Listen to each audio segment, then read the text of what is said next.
Hello everybody, this is Carmen from Easy Language and welcome back to my Basic Cantonese grammar course.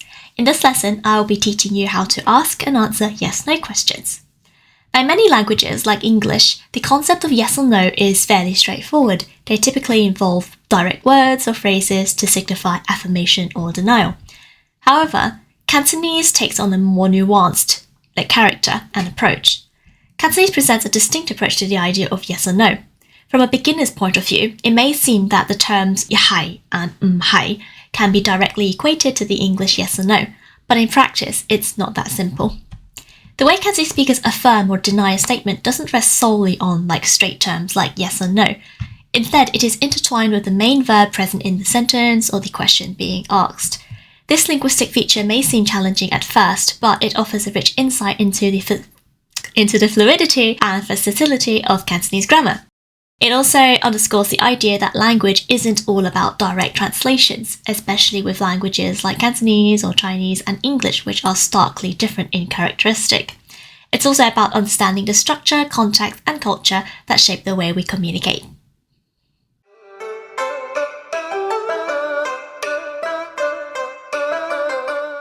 So in Cantonese, yes-no questions often relies on specific structures to help differentiate them from normal sentences. Two of the most common structures are the use of the particle ma and also the a not a structure. Ma is a question particle that can be appended to the end of a normal statement or sentence to turn it into a question. It's kind of like the question mark in English, except it only works for yes-no questions. The rest of your sentence doesn't change, so the order of your words, the position of your words stay exactly where they are, and ma is simply just added to the end, as shown in this example. Now in this example, you are a student. We say 你係學生. You are a student. All we need to do is place a ma at the end of it and it becomes a question. 你係學生嗎?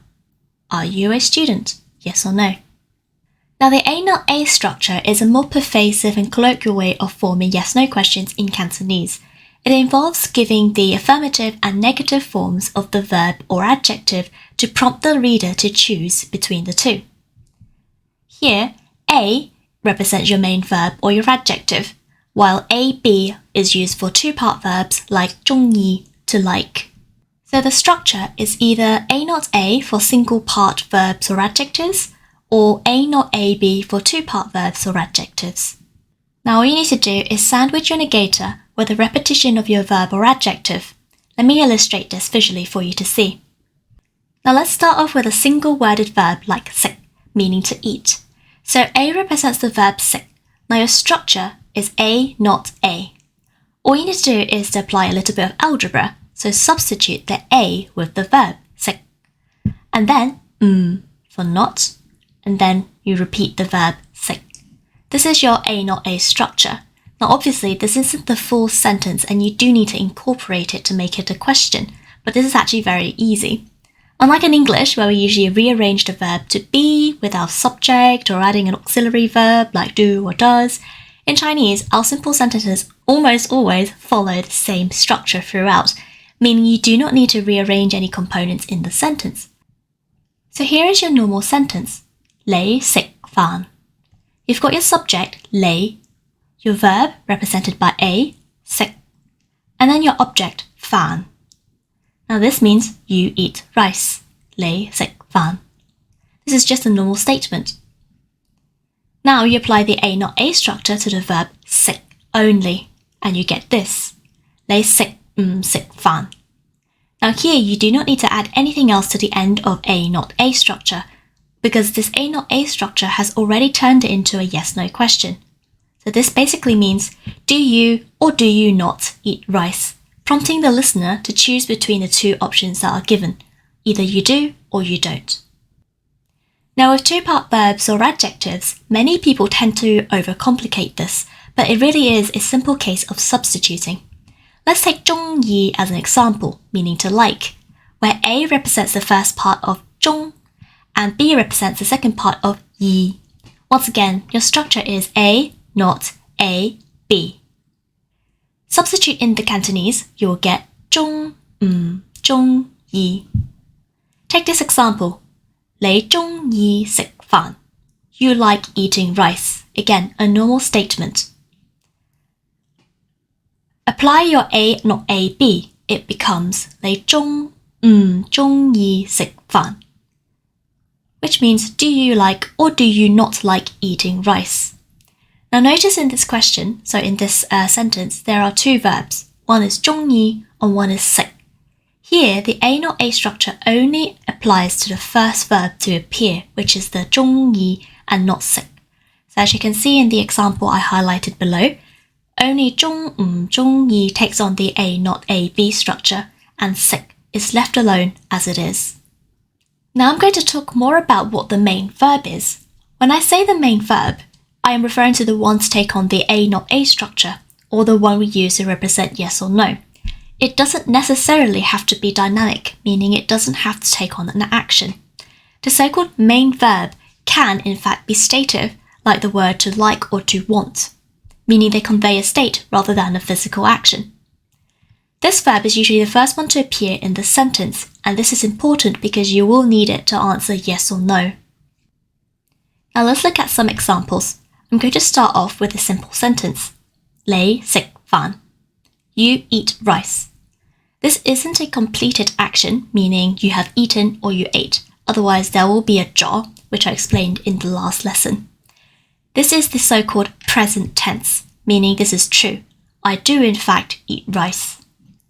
Anyways, this sentence only has one verb, which is 食, so it's pretty straightforward. Now I'm going to use ma to turn this into a yes-no question. 你食飯嗎? Do you eat rice? Yes or no? Now I'm going to apply the A not A structure, and because there is only one verb, we do not need to worry about identifying the main verb. So you should get this.